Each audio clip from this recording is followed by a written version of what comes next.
I love Star Wars. I mean, another childhood dream. So this is all I'm doing is just going around ticking off childhood dreams as best I can. I thought Star Wars was done and dusted. I was delighted when they looked to reinvent some of the characters. Not always on the execution side, but still. I mean, and Solo being one of my absolute favourite characters. Yeah, they're going to make the movie. What the stunt coordinator who was in charge of that got in touch about this thing they were developing, and they were going to do a speeder chase at the start of the film. So that turned out to be this phenomenal.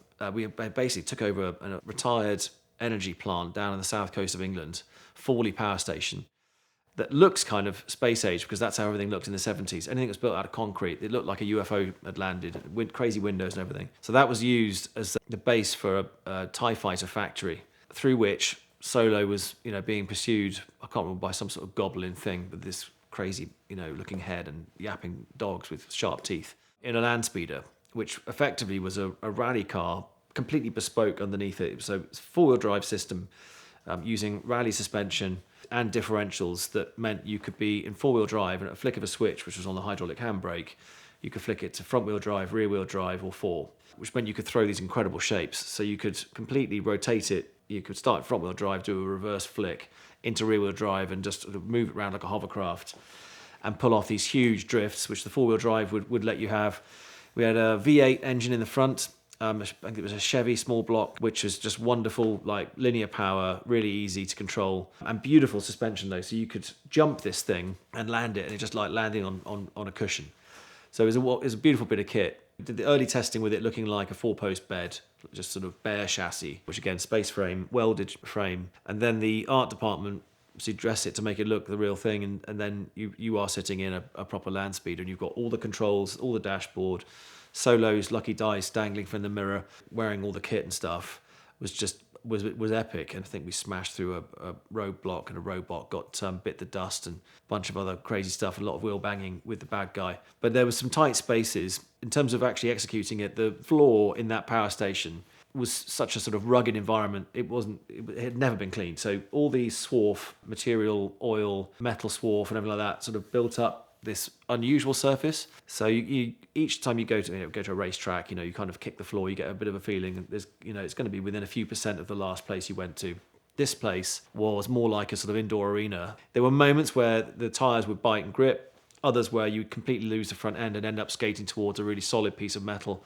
And in these stations, everything is sort of bolted to the floor and weighs millions of tons. So nothing is movable. But the great thing was that talking about what looks real, it's so industrial looking. It sort of fits this sort of retro futuristic vision that they have in the early Star Wars films.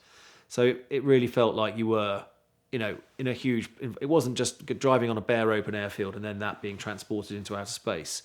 You were in a factory, and it felt like you were in the real thing. Everybody's in the Star Wars garb. You got droids, stormtroopers, the whole deal, all on real bikes that have been dressed and converted to look like hover bikes. It was a really good, we had a great crew with a lot of people I've done a lot of films with before. So Mark Higgins was in that, another guy who's done a lot of the Bond films recently. Steve Street was coordinating it. Rob Hunt was the bad guy with the snapping head on him. I don't know how he could do it.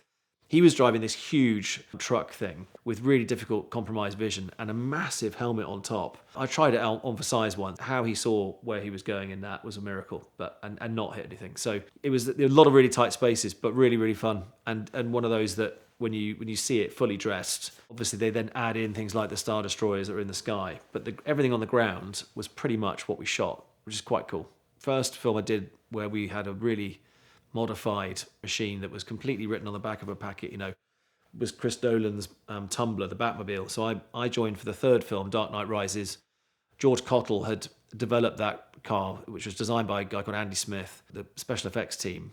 That was this huge, bulky machine with quadruple, tractor tires at the back, small inboard front wheels. Although it's got lots of windows on it, none of them actually match your eye line. So you have to sort of drive it it's like driving a submarine. Sit really close to the wheel to sort of see anything. And George was an old hand; he could do incredible stuff with this. And so we had in that movie we had three of these things rolling around Gotham. Mine had the rocket launcher, so I got to try and shoot down Batman when he was flying. But it was pretty awesome rumbling as a sort of like a squadron of three of these amazing machines. And again, all fully functional. So these things were designed to carry out the stunts, not fall apart after 2 takes. And it wasn't just plastic fantastic. They had, again, the V8 engine was another thing. The tumbler was automatic, so that was one less thing to deal with.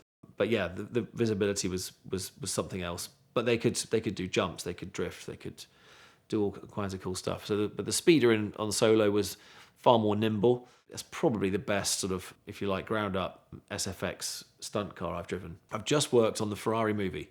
That was pretty epic to work on. End of last year, we were in Italy. It was Mille in the 1950s, when I was actually playing Sir Stirling Moss. He was in the Maserati. That era was really fascinating. They were doing unbelievable speeds, 180 miles an hour on the open roads. Safety, what safety? That you were better not wearing a seatbelt, because you hoped to get thrown clear of the car if it went over. Leather helmets, or like the sort of those sort of pith helmets that didn't do a great deal if you were gonna have a serious crash.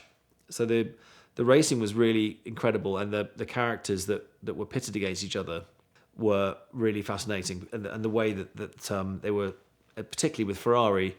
He was the master of manipulating people's egos and rivalries, and using that to egg each other on.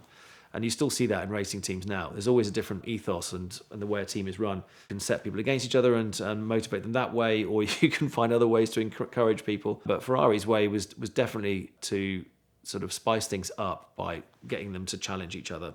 I haven't seen the film. I know that it'll look beautiful because Michael Mann makes beautiful movies. They had a great team together. It was an absolute privilege working on that. So it's going to be amazing when it comes out. I think it comes out later this year. So October, November, it's going to be amazing. It's actually the second time I've driven a Ferrari, because I worked on Ford versus Ferrari a few years back as a teammate to Christian Bale's character, Ken Miles.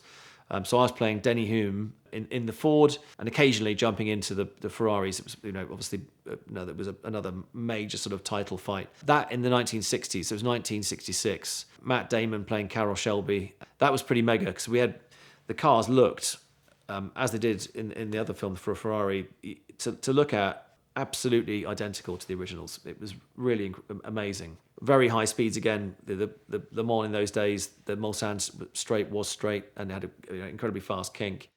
But we managed to film, I was amazed, we managed to film all of that in the States. We went to Statesboro, we went to California. They completely rebuilt all the pits out of wood.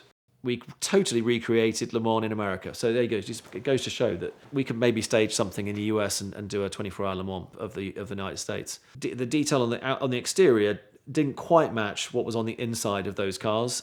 So you have to be forgiving of that if you're getting involved in stunts. So you realise that it was more of a fast-moving prop.